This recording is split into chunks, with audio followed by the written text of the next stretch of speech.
આજે રાષ્ટ્રીય લોક અદાલતનું આયોજન સમગ્ર રાજ્યભરમાં કરવામાં આવ્યું છે, ત્યારે સુરત ડિસ્ટ્રિક્ટ કોર્ટમાં પણ લોક અદાલતનું આયોજન કરવામાં આવ્યું હતું।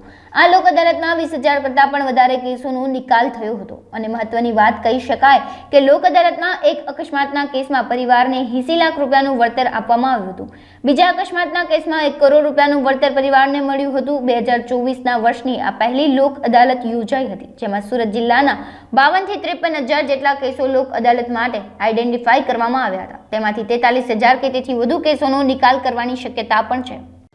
આજરોજ જે એમએસસીપીનો જે નિકાલ થયો છે એ ગુજરનાર એક પ્રમોદભાઈ પંડિત કરીને હતા અને તેઓ સુપરવાઇઝર તરીકે ડાઇંગ મિલમાં કામ કરતા હતા અને તેઓનો અકસ્માત 9/8/2023ના રોજ થયો હતો અને ઓન ધ સ્પોટ એમની ડેથ થઈ હતી। આ કેસ તારીખ 20/9/2023ના રોજ દાખલ કરવામાં આવ્યો હતો અને ફક્ત 6 મહિનાના સમયગાળામાં એટલે 9/3/2024ના રોજ આજરોજ આ મેટરનો નિકાલ થયો છે અને જે ક્લેમ 1 કરોડ માટેનો કરવામાં આવ્યો હતો એમાં પાર્ટીઓ વચ્ચે સમાધાન થયું છે અને 80 લાખ રૂપિયામાં સમાધાન થતાં તેઓને આજે વળતર ચૂકવવાનો હુકમ થયો છે અને આ રકમ એમને આપવાનો નક્કી થયું છે।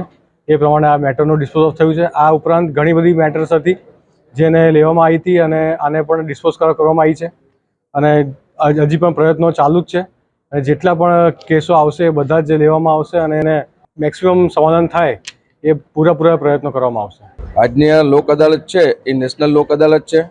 2024ના વર્ષની પ્રથમ લોક અદાલત છે, જેમાં સુરત ન્યાયાલયમાં સુરત આખા જિલ્લાના અંદર 52 થી 53,000 જેવા કેસો અમે આઈડેન્ટિફાઈ કર્યા છે અને 45 થી 46,000 જેટલા કેસીસ ડિસ્પોઝ ઓફ થવાની શક્યતા છે। એ આંકડો વધવાની પણ શક્યતા છે।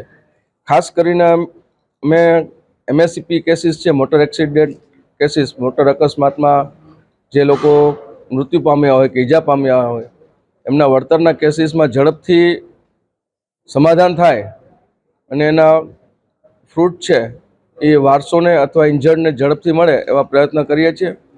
વીમા કંપની તરફથી પણ સારો સહકાર છે। આજ રોજ એક કેસમાં 1 કરોડનો એક કેસ હતો, એમાં 80 લાખમાં સમાધાન થયું છે અને એક કેસમાં 60 લાખમાં સમાધાન થયું છે। એ ઉપરાંત બીજા પણ ઘણા કેસો છે કે જેની અંદર 25 લાખ ઉપરાંતની રકમમાં સમાધાન થયા છે। 23/4/2023ના રોજ સાયલા મુકામે જ્યારે ડિંડોલીનો સુરતનો પરિવાર પરત સૌરાષ્ટ્ર દર્શનથી પરત આવી રહ્યો હતો એ સમય દરમિયાન સાયલા મુકામે એક ઇનોવા કાર જે અમદાવાદ તરફથી આવતી ડિવાઈડર કૂદીને સદર સુરતના પરિવારની વિંગર ગાડીને ટક્કર મારી હતી અને એમાં અકસ્માત થયેલો। અકસ્માતની અંદર એક હિતેશભાઈ પટેલનું અકસ્માતમાં અવસાન થયેલું હતું અને અન્ય 7 જણને ઈજા થયેલી હતી, નાના મોટાને 7 જણને, અને જેનું આજરોજ લોક અદાલતની રાહે સુખદ સમાધાન આવેલું છે।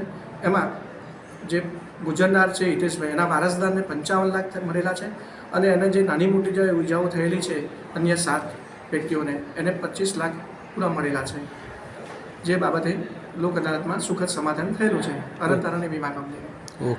23/4/23ના દિવસે એક્સિડન્ટ થયેલું, કેસ દાખલ થયો તો 10મા મહિનાની કરીબ અને લોક અદાલતમાં થઈ ગયું એમ જો ફાઇનલ। એક મારા સાઢુભાઈનું મરણ થયું, એમના પેટે 55 લાખ રૂપિયા મળ્યા અને ઇન્જરી પેટે કુછ 25-26 લાખ મળ્યા। 5 જણની ઇન્જરી હતી। લોક અદાલતનું કામ સરસ અને બજાજવાળાનું કામ સરસ। બજાજ પરિવારને પૈસા મળશે તો એનું સારું આયોજન થશે। અમે સારંગપુરથી રિટર્ન અમદાવાદથી જતા હતા સુરત તરફ, એટલે સાઈડ પેલા રોંગ સાઈડથી ઇનોવા ગાડીના ટાયર ફાટા ને આપણી ઉપર જમ્પ થઈ સીધી રોંગ સાઈડવાળા સાયડા રોડ હતો। Practicing in Surat since last more than 20 years. This case was filed against Bajaj Alliance.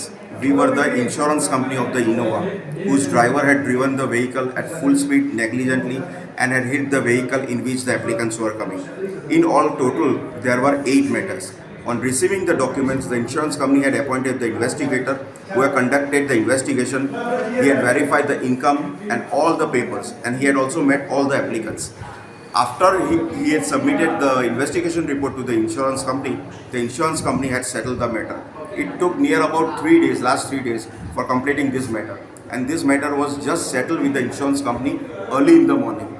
And in this case, Ankur Bhai is the legal officer who has played a marvelous role. Together with him, Mr. Mangesh Saram, who is the CEO of our Gaurang sir, who is the CEO of our company, and Mangesh sir had helped a lot in settlement of the case. Since last 3 days continuous, we are in settlement of this matter. And the benefit which the applicants are going to get in this case, that they are going to get 50% cash. So if 80 lakh rupees is there, so 50% they will get in cash. If this matter runs on board, then they are entitled for only 70% amount will be fixed, and 30% they will get in cash. So the settlement is absolutely in the interest of the applicant, and National Lok Adalat is being conducted, and both the parties are benefited by this settlement because they don't have to go into prolonged trials coming in the court.